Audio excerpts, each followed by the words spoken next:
வாழ்க வையகம், வாழ்க வளமுடன். அனைத்து உறவுகளுக்கும் இனிய வணக்கம். நாம் இந்த பதிவில் வக்கர பயிற்சி அடையும் சனி பகவானால் ராசிக்காரர்களுக்கு ஏற்படும் சுப மற்றும் அசுப பலன்கள் என்ன என்பதனையும், அசுப பலன்கள் ஏற்படுமாயின் ராசிக்காரர்கள் செய்ய வேண்டிய பரிகாரங்கள் என்னென்ன, வழிபட வேண்டிய தெய்வம் யார் என்பதனை பற்றியும் விரிவாக காண்போம். உங்கள் வாழ்வில் வளமும் நலமும் செல்வ செழிப்பும் பெற்று வாழ்வில் உயரிய நிலையை அடைய எல்லாம் வல்ல இறைவனை வேண்டி விரும்பி கேட்டுக்கொள்கிறேன். வாழ்க்கையில் கஷ்டங்களை மட்டுமே சந்தித்த சில ராசிக்காரர்களின் வாழ்க்கையில் புது மலர்ச்சியை தரப்போகிறார் சனி பகவான். இந்த பயிற்சியின் போது சில ராசிக்காரர்களை வாழ்க்கையின் உச்சத்திற்கு கொண்டு செல்ல போகிறார். ஒருவர் செய்த கர்ம வினைகளுக்கு ஏற்ப பலாபலன்களை கொடுப்பவர் சனி பகவான். சனி பகவான் மனது வைத்தால் போதும், குப்பையில் இருப்பவர்கள் கூட கோபுரத்திற்கு செல்வார்கள். மன்னராக இருப்பவர்கள் கூட முடி துறந்து நாடு இழந்து நலன் போல அலைய வேண்டியதுதான். சிவனாக இருந்தாலும் யமனாக இருந்தாலும் சனியின் தண்டனையில் இருந்து தப்ப முடியாது. எல்லோருக்கும் ஒரே தீர்ப்புதான். அரசனை ஆண்டியாகவும் ஆண்டியை அரசனாகவும் மாற்றுவார். சனி பகவான் எல்லோருக்கும் கெடுதல் செய்ய மாட்டார். அவரவர் கர்ம வினைகளுக்கு ஏற்ப பலன்களை கொடுப்பவர். சனி பெயர்ச்சியால் யாருக்கெல்லாம் பாதிப்பாக இருந்ததோ அவர்களுக்கு சில நன்மைகள் நடைபெறப் போகிறது. சனி பெயர்ச்சியால் யாருக்கெல்லாம் சாதகமாக இருந்ததோ அவர்களுக்கு சில பாதிப்புகள் உண்டாகலாம். வருகிற ஜூன் மாதம் 30ஆம் தேதி சனி பகவான் கும்பராசியில் வக்கர பயிற்சி அடையப் போகிறார். அதாவது எதிர் திசையில் நகரப் போகிறார். இந்த நிகழ்வானது ஜூன் மாதம் 30ஆம் தேதி இரவு 12:35 சனியின் சொந்த ராசியான கும்பராசியில் நடக்கப் போகிறது.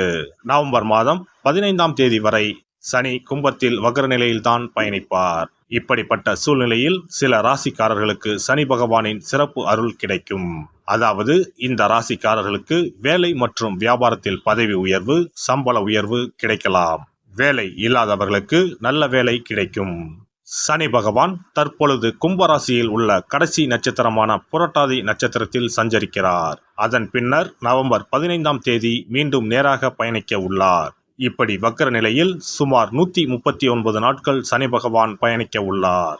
சனி பகவான் வக்கரமாவதால் அதன் தாக்கம் அனைத்து ராசிகளிலுமே காணப்படும். அதுவும் சில ராசிக்காரர்களுக்கு பொற்காலமாக இருக்கப் போகிறது.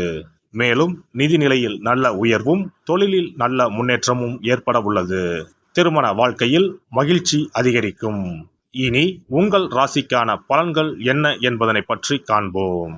துல்லியமாக தன்னை சூழ்ந்து இருக்கும் சூழ்நிலைகளை அறிந்து அதற்கு தகுந்தாற்போல் செயல்படும் துலாம் ராசி அன்பர்களே, இந்த வக்கர சனி பயிற்சியால் பூர்வ புண்ணிய பலன்கள் அதிகரிக்கும். பொருளாதாரம் சிறப்பாக காணப்படும். புதிய கடன் முயற்சிகள் வெற்றியாகும்.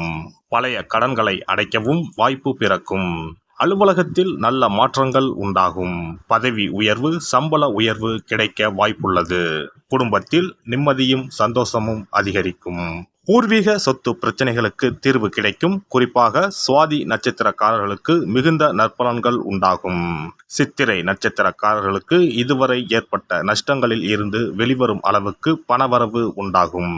பிள்ளைகள் வகையில் அனுகூலம் கிடைக்கும். பிள்ளைகளுக்கு திருமணம், குழந்தை பேறு போன்ற சுப நிகழ்வுகள் உண்டாகும். என்றாலும் சிந்தித்து செயல்பட வேண்டியது அவசியம்.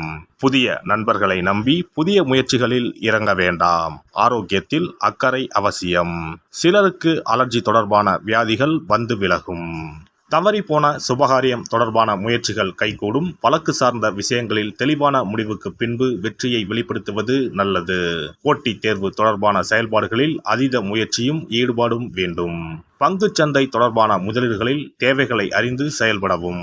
பொருளாதாரத்தை பொறுத்தவரை வரவுகள் தேவைக்கேற்ப இருந்தாலும் பேராசை இல்லாமல் இருப்பது நல்லது. சுபகாரியம் தொடர்பான செயல்களால் சேமிப்புகள் குறையும். அசையா சொத்துக்கள் வாங்கும் வாய்ப்புகள் உண்டாகும். சூதாட்டம் போன்ற செயல்களை தவிர்ப்பது பொருளாதார நெருக்கடியை குறைக்கும். உடல் ஆரோக்கியத்தை பொறுத்தவரை அடிவயிற்றில் சூடு தொடர்பான பிரச்சனைகள் ஏற்படும். நுரையீரல் தொடர்பான இன்னல்கள் குறையும். பெண்களுக்கு கர்ப்பப்பை சார்ந்த பிரச்சனைகளால் சிரமம் உண்டாகும். நேரத்திற்கு தகுந்தவாறு உணவுகளை எடுத்துக்கொள்ளவும். மூட்டு மற்றும் கணுக்கால் பகுதியில் கவனம் வேண்டும்.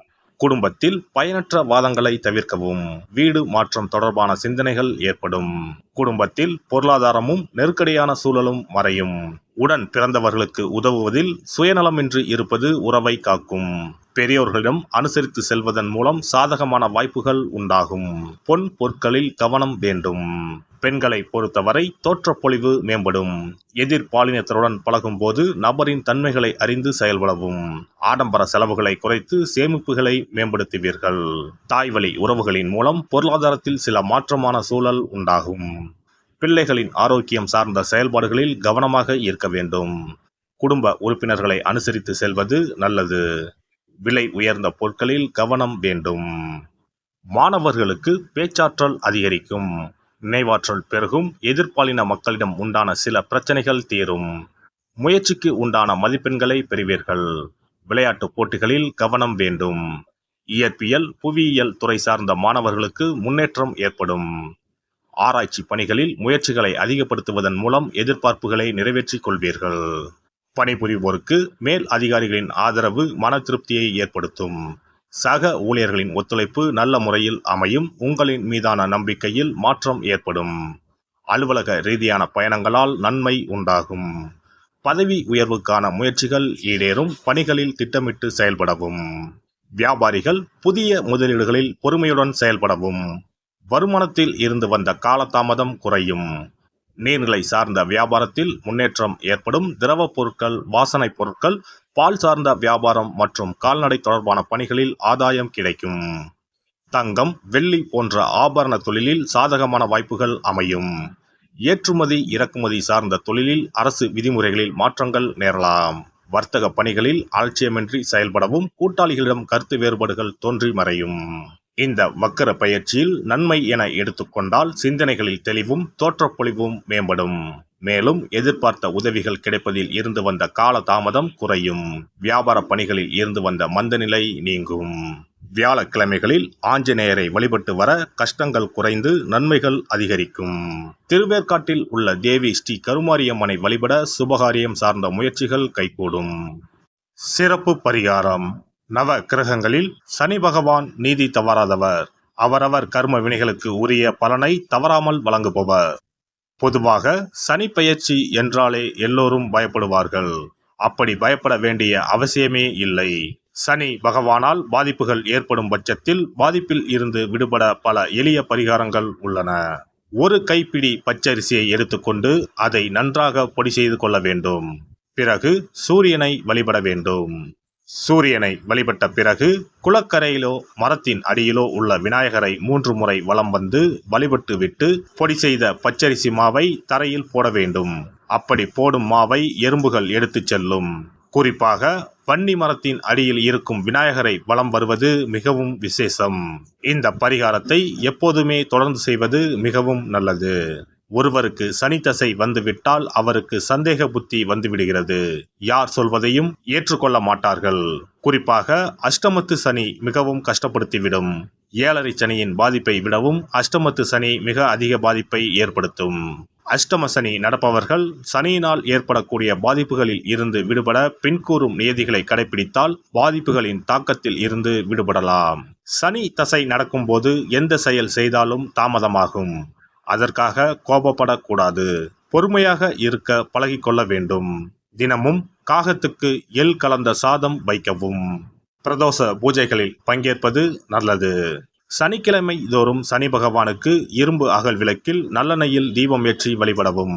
கருங்குவளை மலர்களால் சனி பகவானுக்கு அர்ச்சனை செய்து வரலாம். வன்னி மர இலைகளை மாலைகளாக தொடுத்து சிவபெருமானுக்கு சனிக்கிழமை தோறும் சாற்றி வணங்கி வழிபடவும். சனிக்கிழமை அன்று அசைவ உணவு கண்டிப்பாக சாப்பிடக்கூடாது. சனிக்கிழமை தோறும் நல்லெண்ணெய் குளியல் செய்தால் கெடுதல் குறையும். விநாயகர் வழிபாடு செய்யலாம். அனுமன் வழிபாடு சனி பகவானின் தொல்லைகளை குறைக்கும். ஞாயிற்றுக்கிழமை மாலை ராகு கால வேளையில் கால பைரவரை வணங்கி வரலாம். தேய்பிறை அஷ்டமி நாளில் கால பைரவரை வணங்கி வருவது நன்மை தரும். ஏழை மாணவர்களின் படிப்பு செலவுக்கு உதவலாம். சனி பிரதோஷ வழிபாடு செய்வது சிறப்பு. அன்னதானத்துக்கு உதவி செய்யலாம். சித்தர்களின் பீடங்கள், ஜீவ சமாதி பீடங்களுக்கு சென்று வணங்கி வழிபடலாம். வன்னி மரத்தை சுற்றி வந்து வணங்க வேண்டும். இதனால் சனி பகவானின் கொடுமையான பாதிப்புகள் விலகிவிடும். பிரதோஷ காலத்தில் சிவபெருமானுக்கு வில்வ இலை கொடுத்து வணங்க வேண்டும். தினமும் ராமநாமம் ஜபித்து வந்தால் சனி பகவானின் தொல்லையிலிருந்து தப்பிக்கலாம். கால்கள் இல்லாமல் நடக்க இயலாதவர்களுக்கு இயன்ற உதவியை செய்யலாம். இந்த வழிமுறைகளை முறையாக கடைபிடித்து சனியினால் ஏற்படக்கூடிய பாதிப்புகளின் தாக்கத்தில் இருந்து விடுபடலாம். எல்லாம் வல்ல இறையருளால் நீங்களும் உங்கள் அன்பு குடும்பமும் உடல் நலம், நீலாயுள், நிறை செல்வம், உயர் புகழ், மெய்ஞானம் ஓங்கி வாழ்க வளமுடன். இந்த வீடியோ பதிவு உங்களுக்கு பிடித்திருந்தால் லைக் பண்ணுங்க, கமெண்ட் பண்ணுங்க, ஷேர் பண்ணுங்க, மறக்காம சப்ஸ்கிரைப் பண்ணுங்க, பக்கத்துல இருக்கிற பெல் பட்டனை கிளிக் பண்ணுங்க. நன்றி, வணக்கம். ஓம் நமச்சிவாய, சிவாய நம.